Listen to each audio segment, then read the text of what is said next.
parasocial relationships. Experts say they're unhealthy and dangerous for everyone involved. But have the experts considered that these relationships may in fact be nice and feel really good? I didn't think so. A parasocial relationship is generally defined as, in the case of a celebrity with their fans, a Swift to a Swiftie, when one person in the relationship isn't even aware that the other exists. I guess you could say that about me and my old lady, am I right, fellas?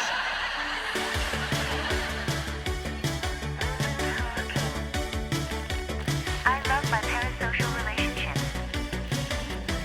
Part 1 of Parasocial History. We've always had parasocial relationships throughout history. In fact, throughout nature. Look at so-called photosynthesis. Plants need the sun to grow. Okay, has a plant ever actually met the sun? Been in the same room as the sun? Does the sun know a single piece of vegetation personally?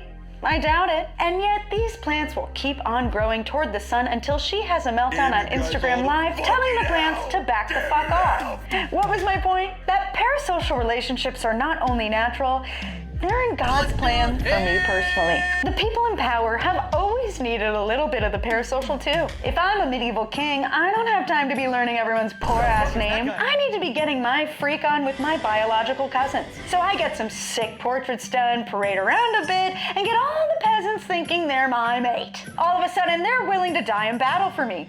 Job done. It's the Kris Jenner playbook. Sure, it didn't always work. Some people got a little executed. But all I'm saying is that Marie Antoinette could have pulled it back if she got that pale ass up and vlogged a little. Of course, the parasocial amped up with the invention of cinema and TV, or as I call it, the magic mirrors I get to see my best friend Mandy Patinkin through. It had an effect on everyone. Look at the classic story of when that silent film of a train was first shown in a cinema and the audience got so panicked when the train moved towards them, they got up and ran out. That's because they developed such an instant, intense parasocial relationship with the train, they were all rushing home to go send it pictures of their penises on Instagram. There was no turning back.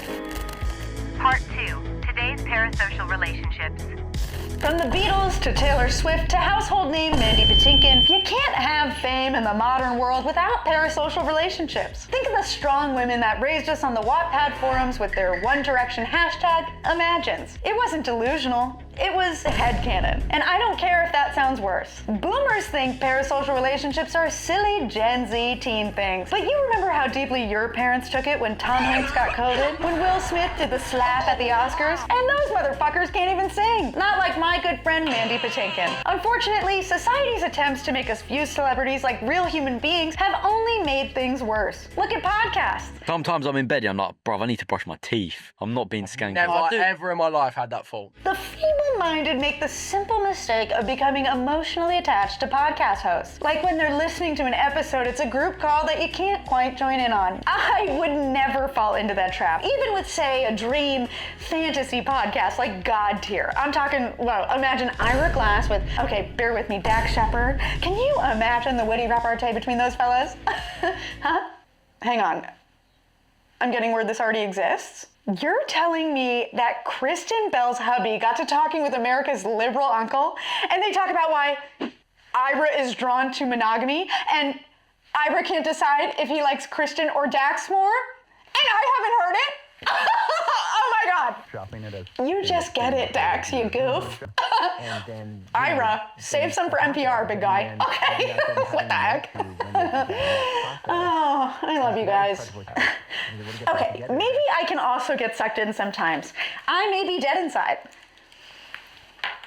But now we've reached a point that will keep the parasocial alive even if they give us mere crumbs of personal information. Beyonce stopped doing interviews, even stopped releasing music videos. Yet as the Stanford prison experiment proved, you can't stop human nature. I saw that one Levi's commercial she did and all I could think was, look how much me and my best friend Beyonce have in common. We both wear jeans and love advertising.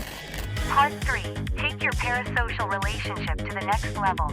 Don't get shamed by the woke mob into thinking that parasocial relationships are a bad thing. After all, the thing about them that everyone seems to have an issue with is the imbalance. It's unhealthy because they don't know who you are. And for me, that was a real wake-up call. I took a breath and knew the only rational way to deal with this was to make them know who I am. It's called escalation, a word that I know only means good things.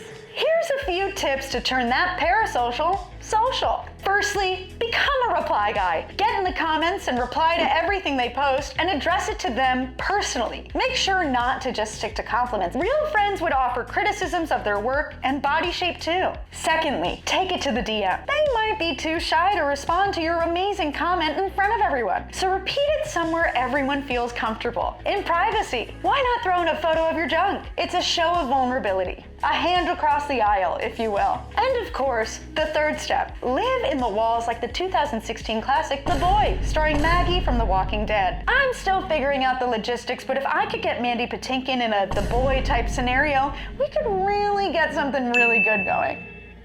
I don't doubt it. Unfortunately, some of you will never graduate from a parasocial relationship because you just don't know Mandy Patinkin like I do. But all is not lost. You can still be delusional. If geography, finances, or a boring personality prevent you from being with your celebrity best friend, simply go on a Wattpad deep dive, take a Benadryl, and let the magical transportation device known as the human subconscious take you for a ride. You definitely won't have a nightmare about living in Dax Shepard's walls. Take it from me. I'm Rose Kelso, and this has been Woman Talking. Join me next week when I talk as a woman.